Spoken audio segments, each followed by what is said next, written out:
Hey everyone, this is David Brown with the weekly update from the Ashland Hawk Watch in Hockessin, Delaware. Today is October 11th, 2024, and the past week we've had really beautiful weather, as you can see in the photo. Blue skies.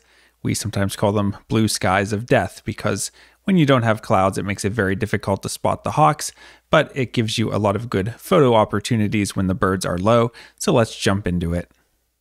Let me start off with a non-raptor. This is a beautiful thrush. This is a gray-cheeked thrush, one of the less common ones, but regular every fall.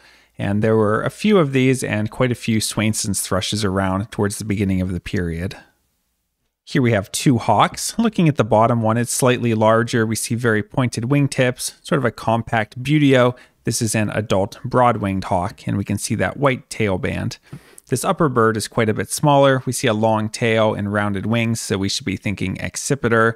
Overall, this bird looks pretty small with a small head and somewhat shorter rounded wings. This is a sharp-shinned hawk. Here's that same adult broad-winged hawk in a glide posture, and one thing we can look for on the broad wings when they're in a glide is that the wingtips get quite pointed and the trailing edge becomes very straight, so it's a somewhat distinctive shape to look for. Here we have a hawk in a soar. Looking at the tail, it's kind of medium length. It's not long like the accipiters, so we should be thinking buteo. We see some streaking here to the upper breast, so we should be thinking immature. But to identify this, there's a couple things we want to look at. In particular, if we look at the wingtips, we see they're very squared off, and especially we see these translucent crescents, especially here on this wing, and you can also see it here on this wing as well. And the wings are swept forward a little bit. These are all good field marks for immature red-shouldered hawk.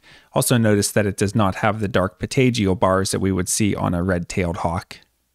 Here we have a vulture, and looking at the overall shape, we see it's a bit lanky with long wings and a medium-length tail. So this is a turkey vulture. We see that those silver feathers of the wing make up the entire trailing edge of the wing rather than only being at the very wingtips like we would see on a black vulture. Now looking at the head on this bird, we see that it is a gray head, and some people might say that that's more of a trait of black vultures, but actually in the fall, the juvenile turkey vultures also show a gray head. And another thing to look for on the juvenile turkey vultures is just how clean they look overall. You can see all of these feathers are the same age, very unworn. Again, this bird's probably at least a few months old now, so there's a little bit of feather wear. But looking at this trailing edge to the wing, it's very even, just looks very fresh compared to the adult turkey vultures we see, which have a little bit more molt and various ages of wear on the feathers of the wings. Here we have another buteo, and the plumage is pretty distinctive on this. We see a lot of orange to the underside of the body and the wing coverts, and black and white patterning to the actual flight feathers of the wings, and a tail that looks like a blackboard with thin chalk lines. This is an adult red-shouldered hawk. Here we have a large raptor. This is an eagle, and we can see that it has a mostly white head and mostly white tail. This is a bald eagle, and this is an older immature, getting pretty close to the full adult plumage.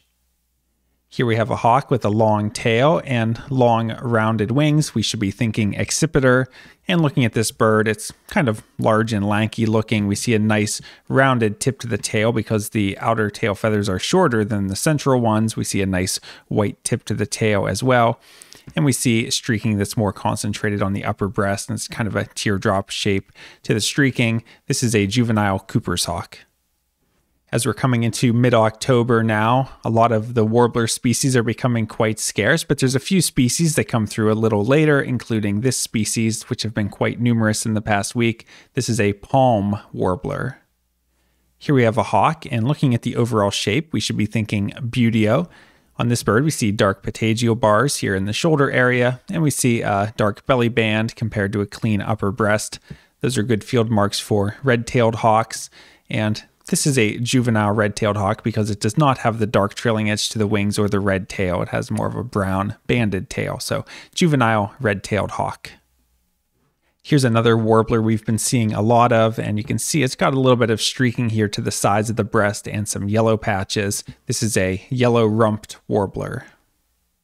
Here we have two raptors flying together. The one on the left is large and dark. It's an eagle. In fact, this is an immature bald eagle. We see a large head, and we see a lot of white throughout the underside of the wings, especially in this wing pit area. If you see a lot of white here, that's going to be a bald eagle compared to a golden eagle.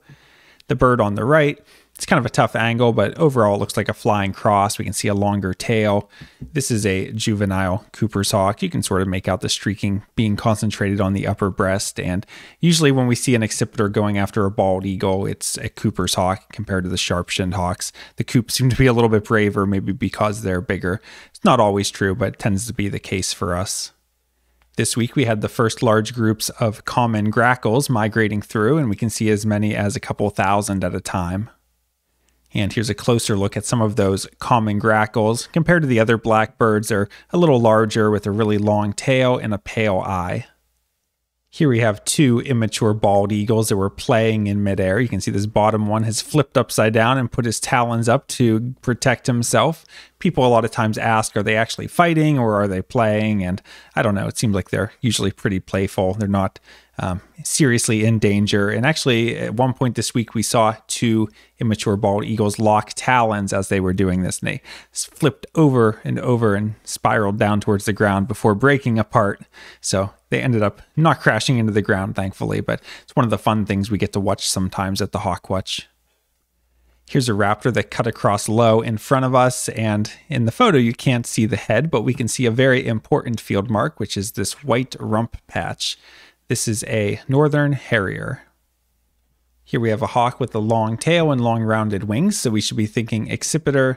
But looking at this bird, it's a little bit more of a compact shape compared to the Cooper's hawks we had been looking at. And we see a very squared off or even slightly notched tip to the tail.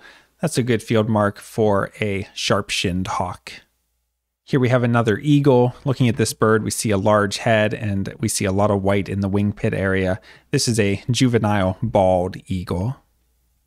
Here's a woodpecker that gave us a really nice look. We see a dark head and we see large white patches in the secondaries. This is an immature red-headed woodpecker.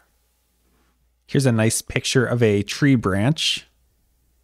Just kidding, it's just a very camouflaged yellow-bellied sapsucker, a woodpecker that we have here in the wintertime that have really started to show up in the past couple weeks. Here we have a raptor that's very white underneath with dark wingtips and a dark trailing edge to the secondaries. Looking at the shape, it's pretty lanky. It's got long wings that are somewhat pointed at the wingtips and a long tail. This is an adult male northern harrier, sometimes called a gray ghost. Here's another really cute songbird that we get in the winter.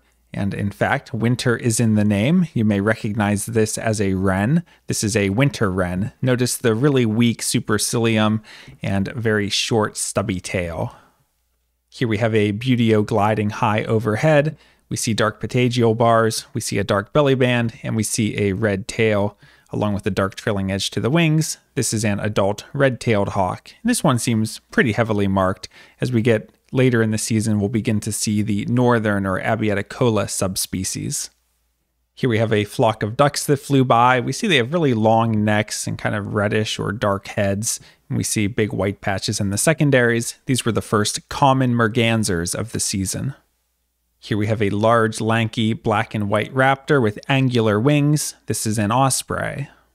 Here's a photo from yesterday evening, October 10th. And we knew that there was a chance of seeing auroras, so me and a few others from the Hawk Watch headed back up at dusk, and right away we were rewarded. It wasn't even completely dark out yet, and you could see a reddish glow to the sky, so we hurried up to the hill and took a lot of photos of auroras, which normally wouldn't make it all the way down to Delaware, but this was a really strong storm, and they made them all the way down to I think Florida and the Bahamas, so really big chance for people to see auroras. And you may have followed my videos this spring when Kim and I got to see some nice auroras up in Rochester, New York as well. So it's been a good year for auroras for us. Here we have a vulture that's very black overall with white only at the wingtips. We can see a very short tail with a straight trailing edge. This is a black vulture, and you'll notice that it has a yellow patagial tag. And unfortunately, it was too high to read what the code was on that tag. But this is something that we sometimes see and we try to keep an eye out for. And if we're able to read the code on the tag, we can report it and find out where and when the bird was banded. Here we have a small raptor with very pointed wings, so we should be thinking falcon. And we see a lot of dark streaking underneath. That's a good field mark for merlin. And we can also see the tail patterning where it's a dark tail with some white bands to it. Other good field marks for merlin. And flying along with it was another bird with very pointed wings, another falcon, but on this bird we see it's more light underneath and we can see a very brownish or orange tail. This is an American kestrel. Taking a look at hawk count for the October totals so far, we're up to 999 raptors. Since the last update, we haven't had any days with over 100 birds, but the weather was nice pretty much every day and we've had a steady flight. You can see numbers around 50, even up to 92 the one day, 74, 80. So a lot of decent flights, but not really any huge numbers. And with the sunny days with very few clouds, it makes it tough to spot the birds. So we've had favorable winds a lot of days. So it's likely that more birds were migrating and we just didn't see them, especially things like sharp-shinned hawks. They can get up high on the sunny days. And so sometimes you don't see them just because they're up high. Whereas if you got some cloudy days, they would be migrating down lower and easier to spot. So it seems like that's part of why we're not seeing too many. But overall, it doesn't seem like there's been a really huge push of hawks either. So maybe they're just not moving yet. But we'll keep an eye out. Coming up, it looks like there's more beautiful weather coming up for the next week as well. A lot of sunny skies, but a few days of changing winds and hopefully some clouds some days to help us spot. And it's certainly starting to get cooler overnight. Temperatures down into the upper 30s recently. So definitely starting to feel like fall up at the Ashland Hawk Watch. I hope you can come out and join us soon up on the hill. From Lyco Birds, this is David Brown. Thanks for watching.